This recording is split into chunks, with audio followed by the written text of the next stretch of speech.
1 bulan nih anak pembelian Ibu dari Mas Didi sendiri seperti apa sih dari sekarang? Dan akhirnya bisa bangkit lagi untuk buat karya. Aku merinding bertanya. Ya, kalau saya teman-teman dan saudara-saudara juga yang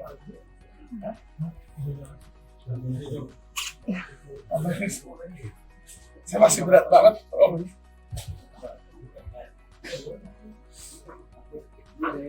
Ya, setiap hari kegiatannya Mas Didi itu ketika beliau meninggalkan kita, hampir setiap hari beliau tuh setiap harus bangun tidur tuh dia resah dan nangis gitu kan.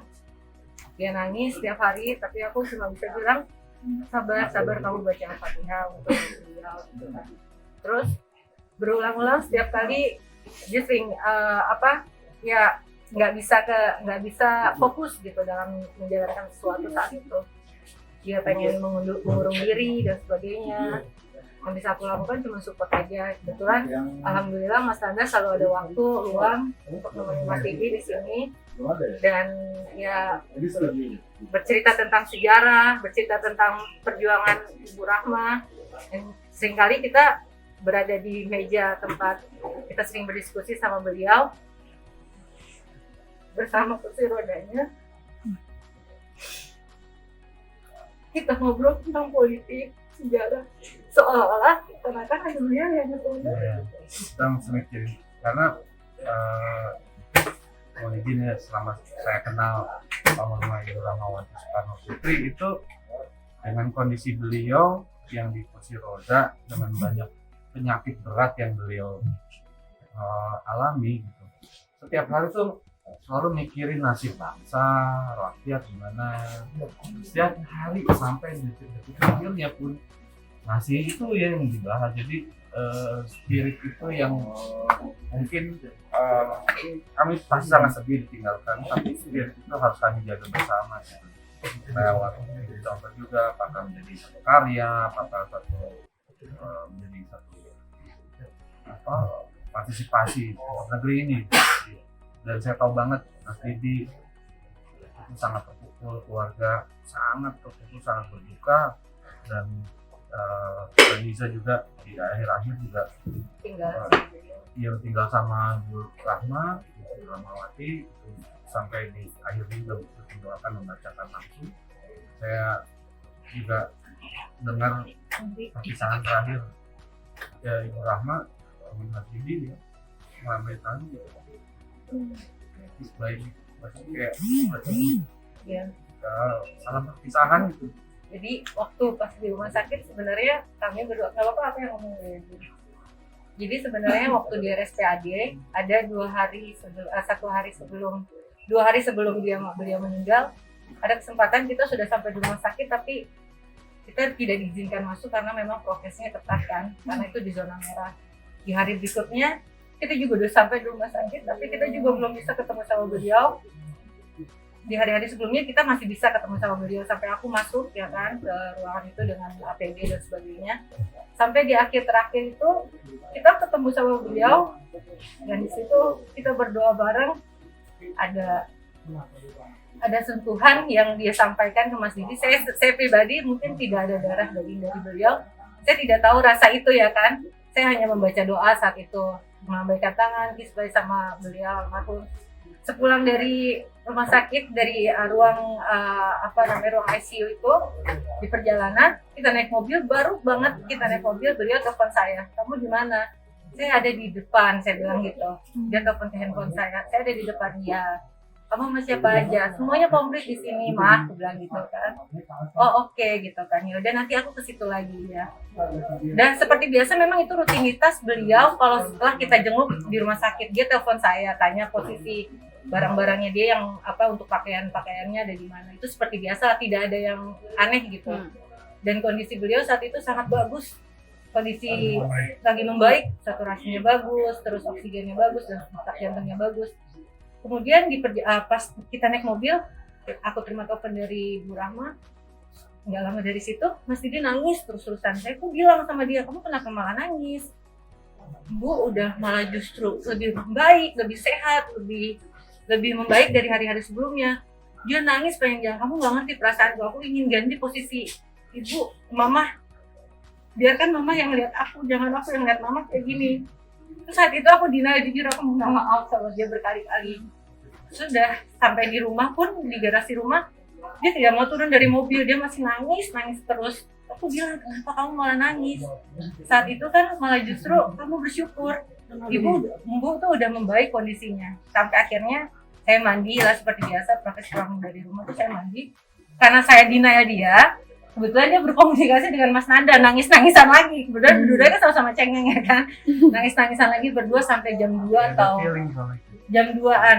Nah, jam setengah 4 saya ditelepon sama pihak rumah sakit. Setengah 4 setelah saya pulang dari rumah sakit itu jam 1, jam setengah 4 saya ditelepon dari rumah sakit bahwa Bu udah nggak ada. Itu saya benar-benar menyesal gitu, mengabaikan perasaan Mas Didi yang notabene mungkin ada batin yang antara orang tua sama anaknya yang saya tidak pikirkan saat itu. Sampai akhirnya dia langsung bilang sama saya malam itu, dia bilang sama saya, tadi malam aku komunikasi sama Ibu.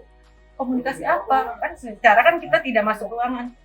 Dia bilang dia minta maaf sama semua masyarakat Indonesia kemudian. Dia pegang tangan saya tapi gemeteran. Meminta Mas Didi yang menyampaikan. Dan beliau menyuruh Mas Didi untuk menyampaikan itu. Ternyata dia nangis itu, saat itu malam itu dia nangis.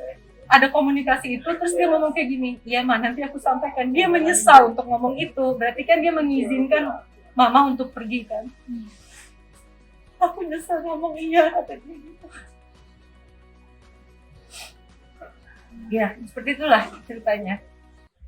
Mas Didi, bagaimana sih perasaannya ketika mungkin ketinggalan seorang ibu, Mas Didi justru sekarang dikarenai seorang pasangan yang kita tahu Mbak Niza selalu setiap hari kita lihat mungkin selalu mensupport, Iya, itu seperti apa?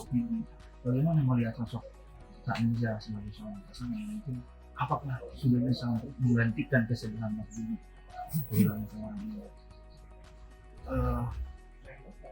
Kalau saya sih ya, banyak terima kasih juga sebenarnya, karena yang utama bisa sabar menghadapi saya benar-benar nggak bisa apa-apain waktu itu, karena bukan yang nggak rela ya, cuman mungkin nggak sangka gitu kok seperti itu. Terus ya kenapa harus apa, orang yang masih berjuang, orang-orang yang saya tahu sendiri dia terlihat seperti terpecah sama Mega, padahal beliau sangat sayang sama Bu Mega.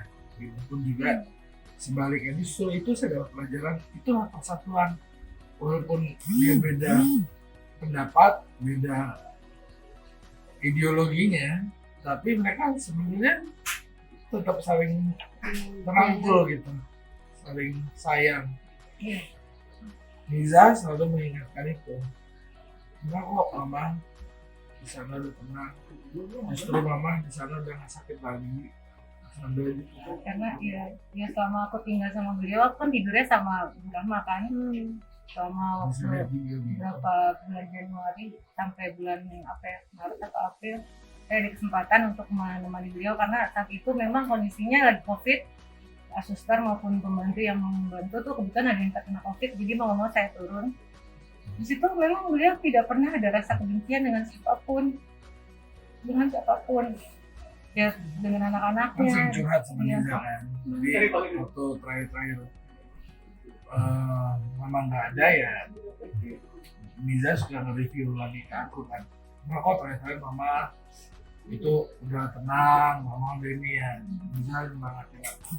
Jadi aku melihat sosok Niza tuh mungkin karena udah dewasa juga ya, udah bisa menyikapi selayaknya sebagai orang tua gitu. Jadi dia punya sifat sabar, punya sifat pendewasaannya tinggi. Dari Tanda Memiliki Kak Niza di Insya samping Allah pasti bersyukur lah. pasti sangat bersyukur. Iya. Dari Dari kerjanya sana seperti apa Kak? Setiap hari harus menguatkan Mas Didi. Supportnya bentuknya seperti Support apa? dan segala macam. Sebenarnya kan saya berhubungan sama Mas Didi itu sudah 3 tahun yang lalu kan, sudah hampir 4 tahun ya, ada hampir 4 tahun. Jadi saya sudah saling mengenal gitu, terutama lagi apalagi restu dari orang tua gitu kan, terus orang tua juga mensupport saya, orang tua dari Mas Didi, orang tua dari saya gitu kan. Beliau, Didi gini orangnya, kamu harus begini ya, harus lagi. Jadi dikasih banyak petua yang saya dapatkan dari orang-orang tua saya, juga sama dari teman-teman saya, Mas Nanda, cara ngadepinnya kayak gimana, Mas gini dan semuanya deh teman-teman. Jadi intinya beliau ini seniman gitu loh, jadi lebih ke heart gitu, lebih ke soul gitu. Jadi nggak perlu pakai energi yang berlebihan, tapi pakai hati aja gitu kan, pakai hati, nggak perlu pakai tenaga atau pikiran yang terlalu berlebihan. Selama kita ikhlas tulus menjalaninya, ya alhamdulillah bertahan sampai sekarang dan insya Allah sampai akhir hayat kita. Nah, Mbak Niza sendiri sudah berapa? Maaf nih. Maksudnya kalian berdua sama-sama pernah gagal. Apa sih yang meyakinkan kalian untuk saling percaya? Saling support, saling berdoa, saling mengingat satu sama lain kegagalan belakang, jangan sampai itu terjadi lagi. Dan Kalian sendiri gimana? Ya sama, kurang lebihnya sama ya. oke, Itu aja. untuk yang lain. Ceritakan masalah yang kitanya. Ya. Nanti yang lain ya. Ya, Terima kasih. Terima kasih, Kak. Terima kasih ya, Mas.